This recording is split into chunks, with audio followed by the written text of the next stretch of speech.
I drive this to work on Monday.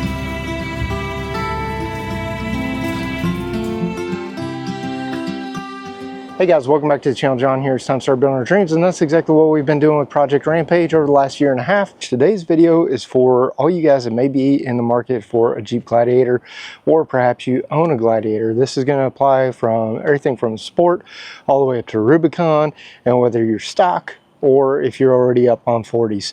But the biggest thing is, I don't want to insult anybody's intelligence. I've had a Jeep Gladiator for, last 3 years. I've been driving off-road and had four-wheel drives for at least the last 30. But I want to give you a down and dirty quick overview how your four-wheel drive system works, how to use low range, and then also some of those special buttons that the Rubicon package has, and some things that maybe you don't know even if you've had your Rubicon for a while. And let's head in the Jeep and I'll show you what we're talking about. You might be able to tell from the inside of the Jeep, this is not a mall crawler. We actually use this thing, go out on an adventure. So I've had my Jeep Gladiator. This is my second one, and we bought our first one when the 2021 models just came out. And so we had a 6-speed manual before it was a Rubicon package, and now we've got the 2023 Eco Diesel, and very similar in a lot of ways, but there's some functions that just operate different on the manual compared to how they operate inside the automatic. So one of the first things we're going to do is, just to start your vehicle. For the diesel, you just turn it on. But to put your Jeep into four-wheel drive, it's actually really easy. I'm going to move these cables out of the way just so you guys can see. Over here, this is your drive selector, park, neutral, reverse, drive. The great thing is there's actually a manual mode. So there's you can downshift by going to minus, upshift by going to plus. We went to second gear by shifting. We shift it down, goes down to first gear. So the great thing about the Jeep Gladiator is it's shift on the fly. So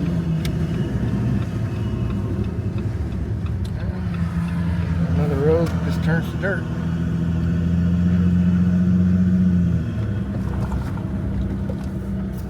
Go back in four-wheel drive. It's always good to keep it below 25 miles per hour when you throw it in four-wheel drive. So you don't have to stop, you don't have to get out and lock your hubs or anything else. The way they designed this is for the 99% of folks that use their Jeep and may need it for snow driving or something else.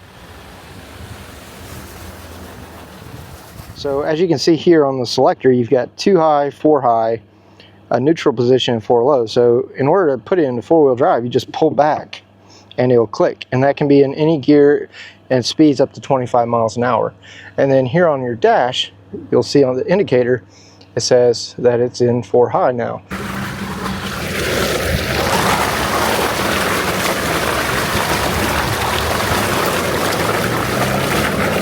Over some things that you would use 4 high for. So 4 high, you want to travel at speed, you're not doing anything technical, and you just need the additional grip on the road. So that's really what 4 high is for, is there so that you can, not lose traction when you drive down the road. And then when you get to something technical, that's where you're going to use 4 low. Now I found with the manual that I used 4 low a lot more, but I would also be in third gear at some points to keep up with my buddies because the Rubicon transfer case is so low.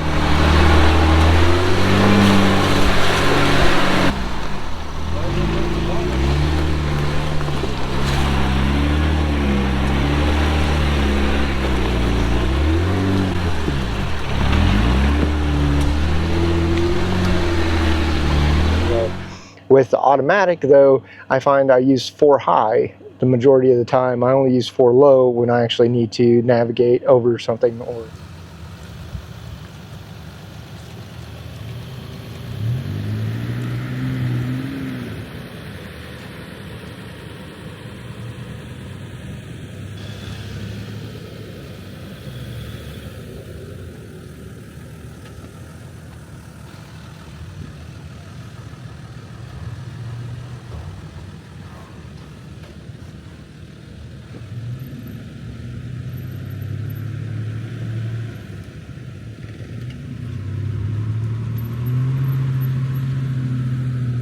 one neat thing about the Rubicon is it's got the off-road pages.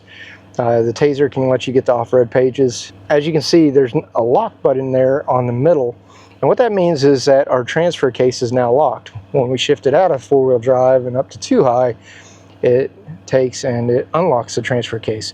So you are mechanically locking transfer case. And this has a 4-to-1 transfer case because it is a Rubicon. Come over here to our apps. Turn on the off-road pages. That'll boot up. Goes through the cool little Jeep going over everything. Once the off-road pages come up, this is good like if you're towing or something. This page here, you can pull this up if you got a taser drivetrain. It tells you that currently you're locked and your transfer case is in 4 high, and you can do that up to 25 miles an hour again. To go to 4 low, you just move the selector from park into neutral or drive into neutral. You want to come to almost a complete stop. I like to be somewhat in neutral and with my foot off the brake before I shift. All you have to do to shift from 4 high to 4 low, push to the side, pull back. And you're going to want to make sure it fully seats and engages. And it can be a little bit difficult sometimes, but you want to make sure it's in there. It's going to be a little bit choppy here. Hold on. So when we were on the Georgia Traverse, it actually popped out of 4 low, so that's why it's important to make sure it's fully seated. If you off-road enough, it's bound to happen at some point. It's just a matter of realizing what's happened and making sure you lock the transfer case all the way into 4 low.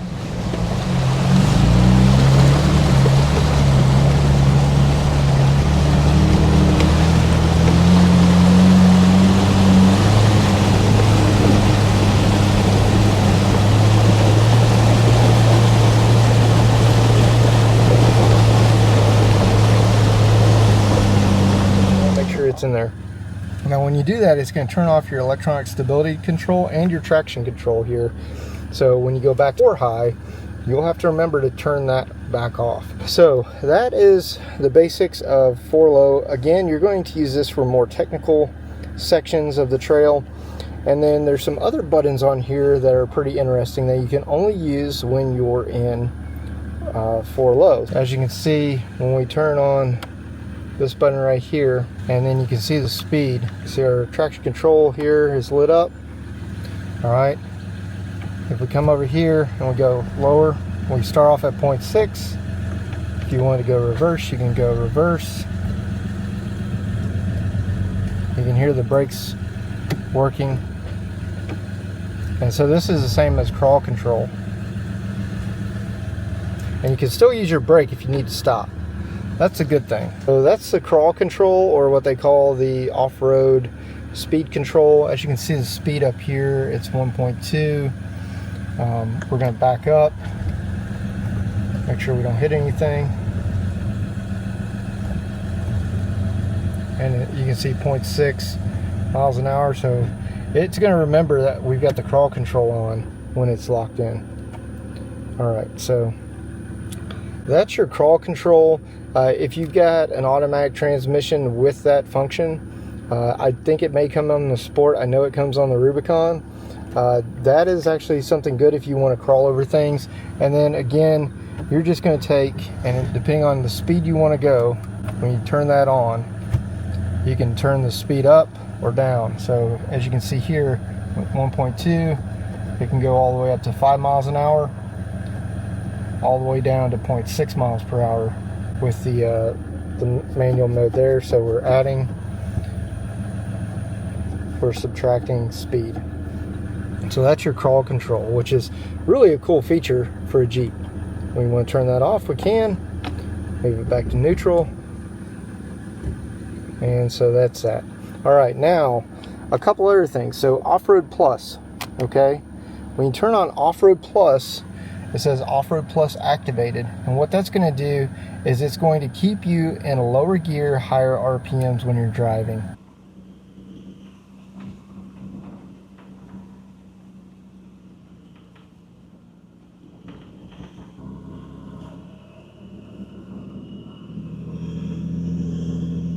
We did kick in an Off-Road Plus, and you can definitely feel it downshifted. It gave you a little bit more grunt.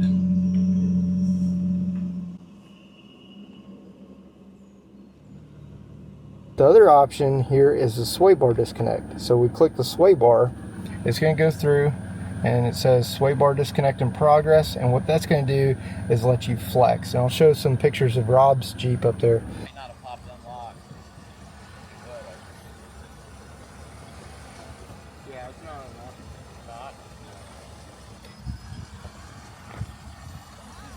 That look better?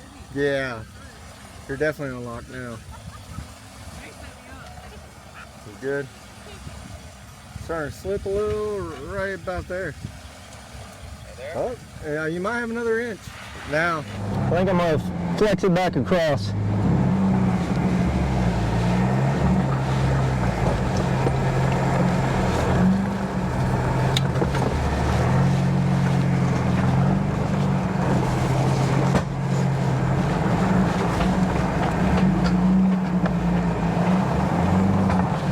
Your other option now is lockers. So lockers front and rear.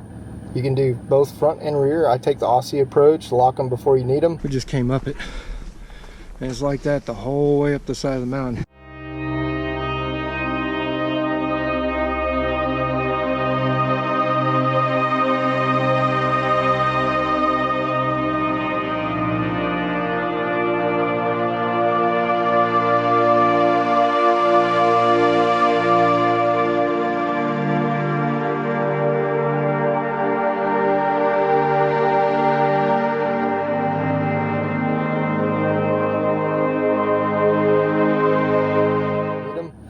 And then if you want rear only, you can just shift to rear only, and now only the rear axle's locked.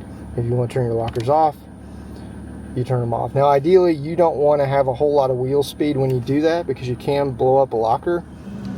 This is a prime example of taking a brief pause before an obstacle, making sure you've got everything selected where you want it. In this case, we're turning on rear locker and off-road plus, and we're getting ready to drive through this mud hole.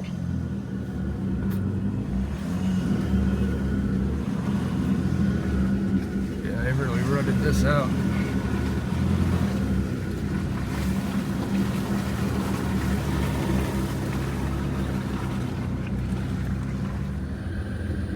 When you come out of 4 low and you go to 4 high, if you miss 4 high and you kick it into 2 high, that's okay. Your sway bar with the taser is still going to stay disconnected until you hit 25 miles per hour, and then it's going to reconnect. So you can take and you can reconnect your sway bar disconnect in progress. So with the taser, the sway bar is disconnected. If we want to reconnect the sway bar, all we do is we push the button, and then sometimes you'll have to drive forward and get on a good level piece of ground, and it'll take and it'll actually reconnect. So you should hear it go click. There you go, we heard the click, sway bar is connected, so that's good. And so the other thing is, if you want to disconnect the sway bar off-road, you can do that. You can do it up to 25 miles per hour in 4 high with the taser. You can also use the rear locker in 4 high with the taser. So that's a good thing about taser, is it unlocks all this stuff, and you can't use crawl control. It'll say you got to shift into 4 low. So you can only use the crawl control in 4 low. One thing I'll add is Off-Road Plus. It really didn't do anything with the manual. The button was there, but with the manual, you were fully in control of the vehicle with your foot on the gas and the brake. Another thing that's good to know, even on the automatic, is it has the hill assist. So if you're on a steep hill and you go from brake to gas, it will hold it there for a momentary second until you step on the gas. On the manual, when you release the clutch, you have about a half second. It'll hold the brakes there for a momentary pause, and that way it prevents you from sliding backwards. So that's one of the things I do like about the Jeep. And you can turn that off with the taser. I don't know why you really would. Alright guys, so just quickly on the pages here, as you can see the steering is at 0. We turn right, it's going to show you the wheels turn. You turn left, it's going to show you the wheels turned. Right now we're in 4 low. If you wanted to use Off-Road Plus, say you want to crawl over something, hold the gears a little bit longer, Off-Road Plus doesn't really do a lot in the manual. I never figured out what it was for, because you're controlling your throttle by your foot, and the manual did not have the crawl control. Oh my god, it's got 6 speeds. 4, 5, 6, and reverse. Wow. Sway bar disconnect, you just push that, your sway bar will disconnect. So you'll see it flashing. Up here it'll say sway bar disconnect in progress. Once it's disconnected, it'll show up here that the front sway bar has been disconnected. We'll push it again, it'll go back through the connecting process. There's a motor there, and so sway bar connect in progress, sway bar connected. And then, you know, sometimes the sway bar doesn't disconnect on its own. Sometimes it can be a little finicky, and all you gotta do is back up, drive forward. Try to get on level ground as much as you can when you disconnect it and reconnect it. And then it'll automatically reconnect it over 25 miles an hour just as an added safety feature. When you're in 4 low, you can also use your rear locker on the Rubicon. That locks the rear differential only. That's why I recommend when you go up something technical, if you have the front locker engaged, that's how you can brake axles, especially 37s and larger tires. If you're going through a mud hole or something, front and rear locked, it's always better to do the Aussie style, lock them. It's better to be locked and not need them than unlock and get stuck. So I always try to lock ahead of time, and then to turn them off, there's a button here. Again, you can actually order this panel. If you get a set of Rubicon axles, you can get this panel from Taser. They also have the aux switches that go on the other side from Taser. The crawl control, real easy. You got to be in 4 low. As you can see here, it's at 1.2 miles per hour. When you put it in drive, it's going to go down to 6. And then you can hear the brakes in the background stopping it.